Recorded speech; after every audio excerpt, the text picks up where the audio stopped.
Hello Internet, and welcome to the first edition of Let's Use Science to Quench the Fires of Facebook Frenzy.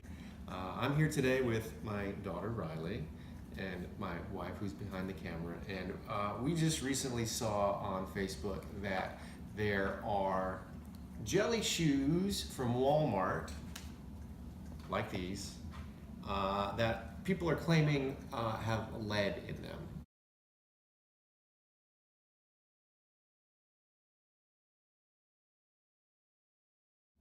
The story goes like this.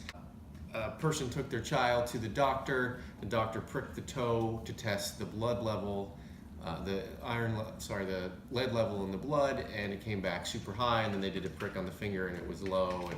And reading the article, the science doesn't sound quite right as far as the story goes, as far as the medical science goes.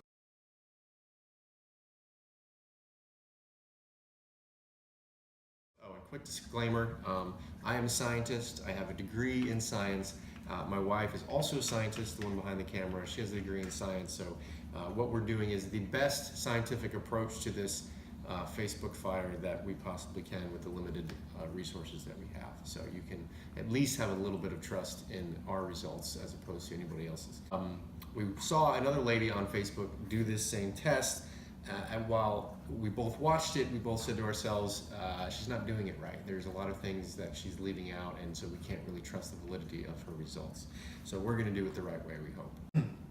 All right, so what we've done is we've got an instant lead check test from Home Depot for $9.97. It comes with two sticks that we're going to use on the shoes. And what I've done, I don't know if you can see this, but I've taken a knife and I've cut a hole into the sole of this sandal to expose what's inside the shoe. The lady that did it just did a surface sampling, which we don't think is correct, because if there's lead incorporated into the shoe, you have to get inside the actual shoe to test everything.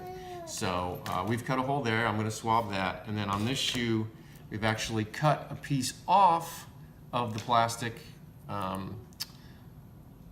banding here so that the inside of the plastic is actually exposed. So I'll test that as well. I don't know if you can see that cut there, but now the inside is exposed, so we'll test that as well.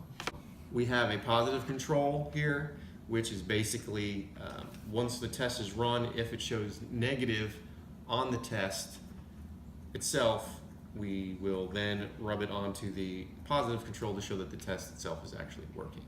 That was another thing that the lady didn't have before, was a positive control, so we don't know whether or not her test sticks were actually working or they were just truly negative. If it shows a negative result, then we can assume that there is no lead, or at least in these shoes. I don't know about batching or how the other shoes are made, how other jellies are made. It's possible that maybe there are other jellies that have lead in them, but we'll be safe and know that we don't have any lead in these shoes. So let's let the testing begin. I'm going to crush A and B. I'll do all along the middle so that it gets, whatever's inside gets thoroughly mixed together. And you're supposed to shake it.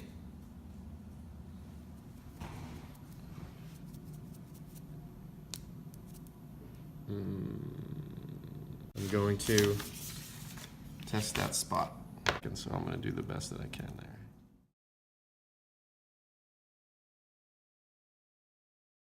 It's 30 seconds. All right, I'm also going to rub just over this area as well for an outside sample.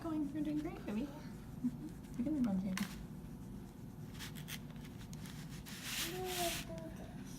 So it looks orange to me. Orange means nothing. Right, orange is a negative. I don't see any red or pink changes, do you? No. Okay. Yeah. So what we're going to do is we're just going to touch this here. You don't need tape, baby. And as you can see, it turns pinkish red, which is a positive reaction. So the test itself works.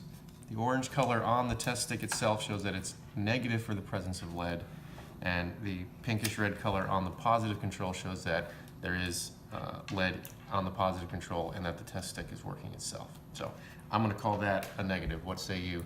Negative. All right, we're going to call that one negative. I'll do the second one on the exposed. I'm not really sure we can let her wear these shoes after all of these chemicals are being put on it, but they're only about $5 at Walmart, so if they're negative, we can always go get her a new pair. And at least feel safe that there's no lead in them.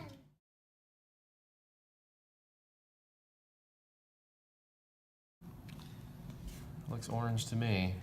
Orange. I don't see any red or pink on the test swab itself. And again, I'm going to show you the positive control.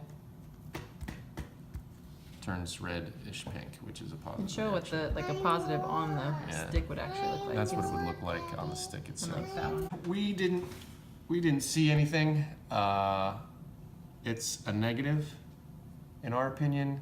So you can rest assured that there's probably most likely not lead in the jelly shoes from Walmart, unless At least of course this pair. At least this pair, yeah. Like I said, we don't know how they batch them or how they create them, but so far so good.